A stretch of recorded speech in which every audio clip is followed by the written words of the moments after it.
Smart characters are hard to write, especially geniuses. If you're clocking in at average intelligence, which I do myself, writing a character smarter than you can be a challenge. I have a character who's similar to Kokomi, but way more evil. She has complex plans and strategies and knows how to weaponize certain people, normally to those certain people's detriment. But sometimes I worry that she doesn't come across as smart, but rather just lucky. Or I worry that whenever the story is told from her perspective, she won't sound smart. So I wanted to take a look at these two, Kokomi and Alhaitham. Both are canonically some of the smartest characters in the game, Kokomi being a strategist, Alhaitham being a scribe. But the difference is only one of them is actually smart. Not to mention how similar both Alhaitham and Kokomi are. Both are supposed strategic geniuses, both forced into leadership positions neither of them want. Full disclosure, I'm an Alhaitham hater. I don't like how apathetic he is to the people around him. But I can admit good writing when I see it, and he definitely has it. So take it from me, even though I'm biased for Kokomi in all ways, I still think Alhaitham is better here.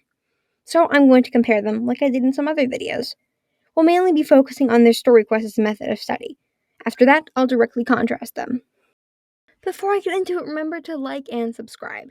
I make a ton of video essays analyzing Genshin Impact, so be sure to turn on notifications so you never miss an upload. I also want to mention that this video was inspired by a conversation on my Discord. Be sure to check the link in the pinned comment or description to join and contribute to making videos like this one. Alright, let's get into it. Let's start with Kokomi.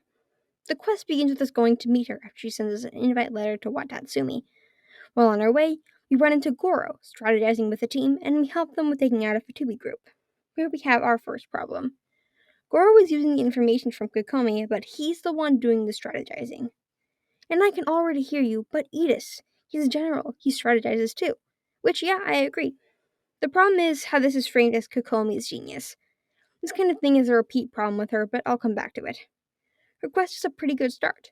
The premise is interesting, she's a leader, but not by instinct. She has learned to come into her own and balance everything, despite it not being her thing.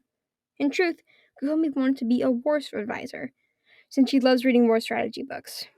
At the beginning, we team up with her to go ambush a Fatui base, and are given the opportunity to see her strategizing in action. Great so far, good, love to see it. But then we run into the worst part of this quest, the fan service. I don't know what it is about cute girls and fan service, but besides Kokomi, we also see characters like Ganyu, Nilu, Ayaka, etc., all falling into this trap with fan service over character. And you'll hear me say, I think fan service is fine. I'm not going into a gotcha game of all things expecting no fan service. But the problem is that the fan service overshadows Kokomi as a character. While it sounds good in theory showing this side of Kokomi, it isn't good in practice. Kokomi's quest is an hour or so. We spend about a fourth of that with her being sleepy and overworked.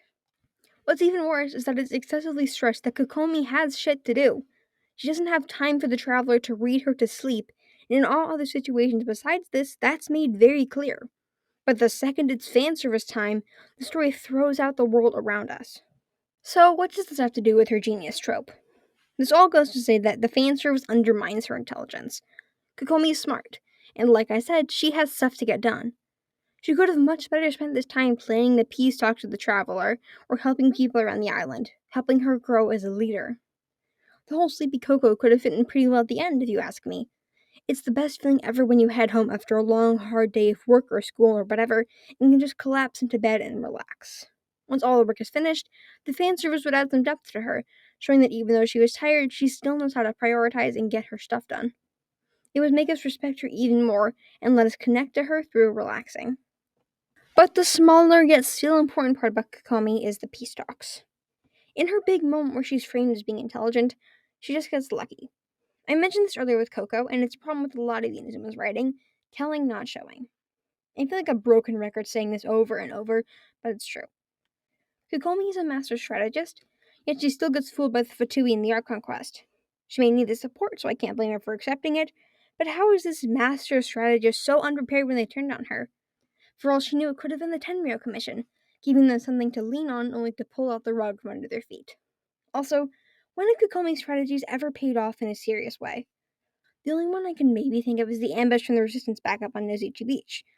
But is an ambush really the mythic strategy from the genius leader Kokomi? The big thing Kokomi is that she's not shown to be the genius she is. Her character has a lot of potential.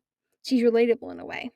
Imagine if you had this dream, but were forced to do something instead of that. If we explored that route, as well as actually showing her genius strategies, she could have been so much more. Whew, okay, that was a lot. But anyway, time for Alhaitham. In Alhaitham's quest, we uncover the mystery of Siraj and his hive mind. I have a whole host of issues with this quest, but how Alhaitham's intelligence is shown is not remotely one. My main problem is the weak start centering the NPC, but Alhaitham's intellect absolutely shines later in the quest.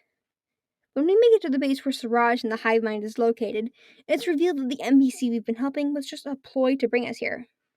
But Alhaitham had already figured that out. Using that info, as well as an intricately made web of manipulation, he managed to bring the hive down from the inside out. He exploited their want to be higher in the hive hierarchy, made them question if they wanted to live as puppets. Since the hive shared a mind, it created an echo chamber until the whole thing collapsed. Initially, I thought this was similar to Kokomi in some ways. Like, how did he magically gain this information? It's Deus Ex Machina type shit, which I'm not a fan of. But my fears were quelled.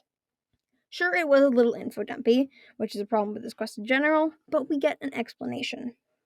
Latham literally shows us in the cutscene what exactly he did to take the hive mind down, and we get explanations on top of that. Where Kokomi's badass moment was her getting lucky, Alhaitham's was carefully constructed from his own intellect. There's a lot of fan service either, besides some arguable yaoi baiting at the end, but I'm not touching that can of worms.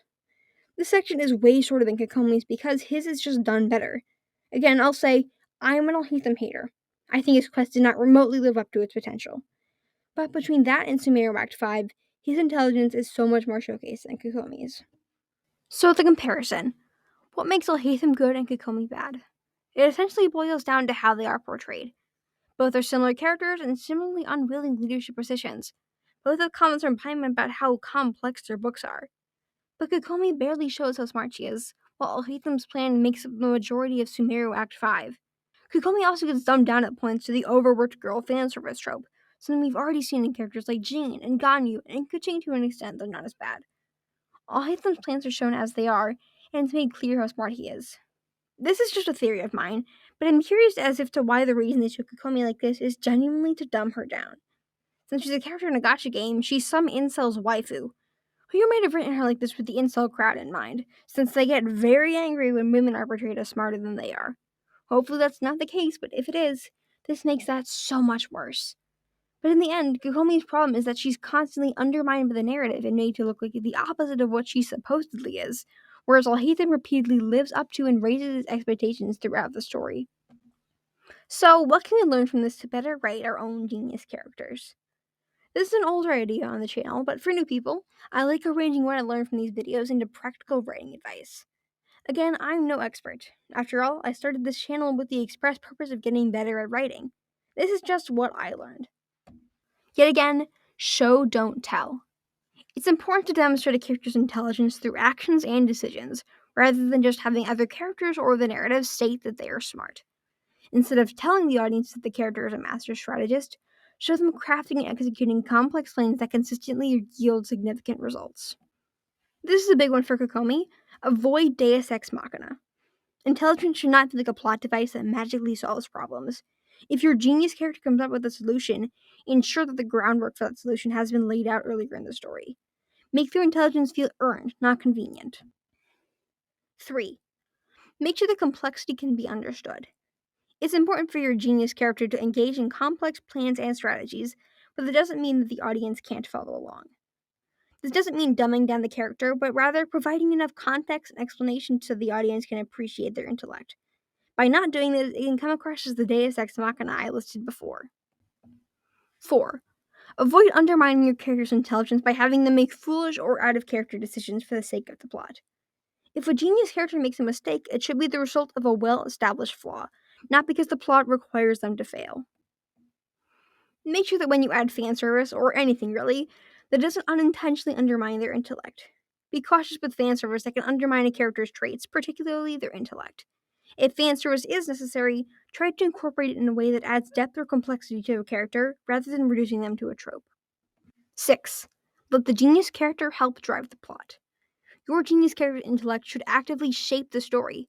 Their plans, manipulations, or strategies should have a clear impact on the narrative. driving it forward in ways that only a character of their intellect could manage. If it's a villain, doing this behind the scenes and coupling with Rule 3 when appropriate can be gold. 7. Fully utilize foreshadowing. This is all through Alhaitham's quest, and smart players are able to pick up on it. When I rewatched this quest with the knowledge of the end, I figured it out myself. Place subtle hints or clues throughout the story that the genius character can later use to reveal their intelligence. This adds layers to their actions and makes the genius feel like a natural extension of the story rather than an afterthought. Anyway, what do you think? Did I miss anything? Comment and let me know. Like I said at the beginning, make sure to like and sub so as to not miss any uploads from me.